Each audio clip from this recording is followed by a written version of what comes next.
He insulted her in a language he thought she didn't speak. He was about to regret every single word. Marcus Hale was not a man who apologized. Not to his employees, not to his business partners, and definitely not to a waitress. At 47, he had built a $2 billion company from nothing. And somewhere along the way, he had also built the kind of ego that makes a man forget other people are even in the room. That Tuesday evening, Marcus walked into Café Dorado in Chicago with two business partners. A deal had collapsed that morning. $30 million gone. And when Marcus lost money, the whole world felt it. Their waitress appeared fast. Her name tag said Sophia. She was 26. Dark hair pulled back, white uniform, warm eyes. She smiled, placed the menus down carefully, and asked if they had any questions. Marcus didn't look at her once. He turned to his partner David and said, in Spanish, smooth and fast and quiet, like he was talking about the weather. These people have absolutely no idea what they're doing. Look at her. She probably can't even read the menu she's handing us. David shifted in his seat. Marcus wasn't done. Before the check arrived, Marcus asked David to step outside for a moment. When he came back, he sat down, reached into his jacket, and slid a business card across the white tablecloth toward Sophia. He said quietly, "My company runs a mentorship fund for young professionals. We've been looking for someone to lead communications. If you're interested, the interview is yours." Sophia looked at the card, then at him. She said, "Thank you. I'll think about it." Not jumping up and down, not overwhelmed, not grateful in that desperate way people act when someone powerful throws them a crumb, just gracious, composed, like she already knew her own worth and was deciding if this fit into her plans, not the other way around. Marcus left Café Dorado that night quieter than he had walked in. His partners didn't bring up what had happened. Nobody needed to. But here's what's interesting. And this is the part people don't talk about enough. What Sophia did that night wasn't just a comeback. It wasn't just a satisfying moment that felt good for 30 seconds. What she did was something much harder. She stayed in control. She didn't yell. She didn't cry.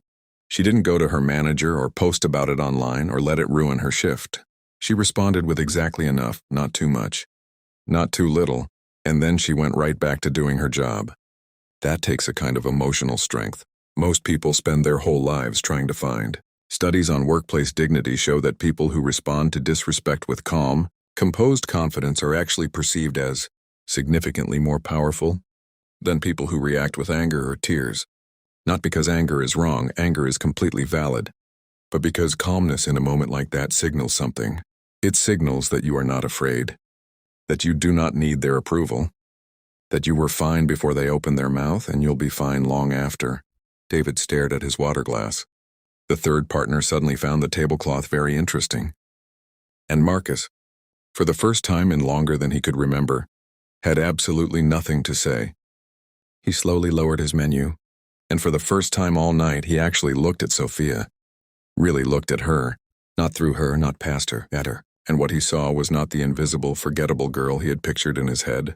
He saw someone completely calm, completely steady, not angry, not shaking, not trying to embarrass him, just present, unbothered, certain of herself in a way that money can't buy and arrogance can't fake. It hit him somewhere deep, because that look, that quiet, unshakable confidence, how he had seen it before. In old photos of himself. The young Marcus, the one who had grown up with nothing, who had worked double shifts and studied at midnight and refused to let anyone make him feel small.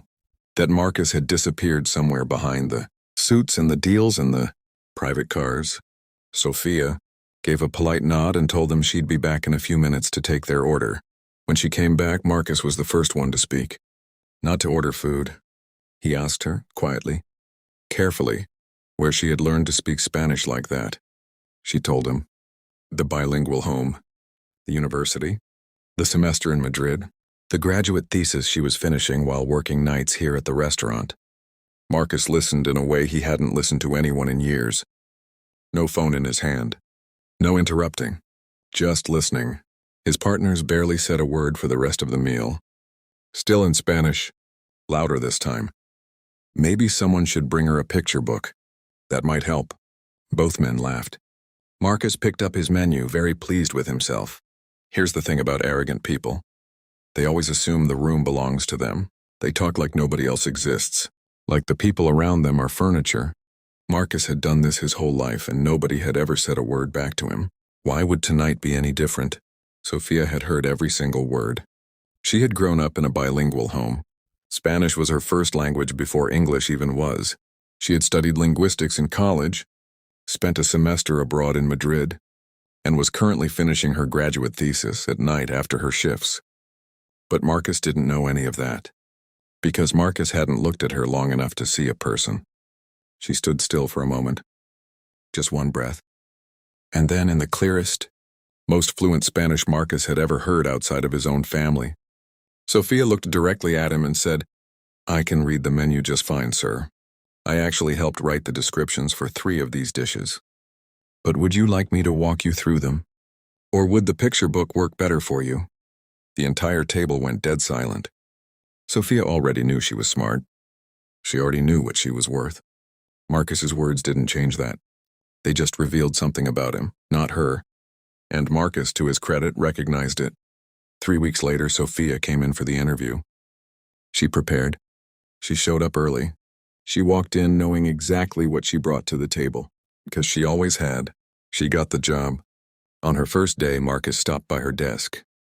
He looked at her for a moment and then said, in Spanish, this time with real respect in his voice, "Welcome to the team."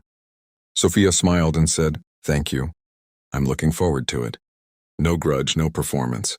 No need to remind him of what he had said that night. She didn't need to. They both already knew.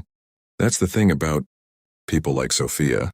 They don't waste energy keeping score. They just keep moving, keep building, keep showing up and doing the work quietly, consistently in whatever language is necessary. Marcus became a different kind of mentor after that. His team noticed it. He started actually listening in meetings. He stopped talking over people. He began asking questions instead of just giving orders. Nobody knew exactly what had changed him. But David knew, and he never said a word about it either, because some lessons don't need to be announced. They just quietly become part of who you are. There are people in this world who will look at you and see nothing. They will decide in 3 seconds who you are, what you're worth, and what you're capable of, and they will be completely wrong. And when that moment comes, you don't have to explode. You don't have to collapse. You just have to know yourself well enough to stand steady. Sophia knew herself. That's why one cruel sentence in a language he thought she didn't speak couldn't touch her. The real question is, do you know yourself that well too?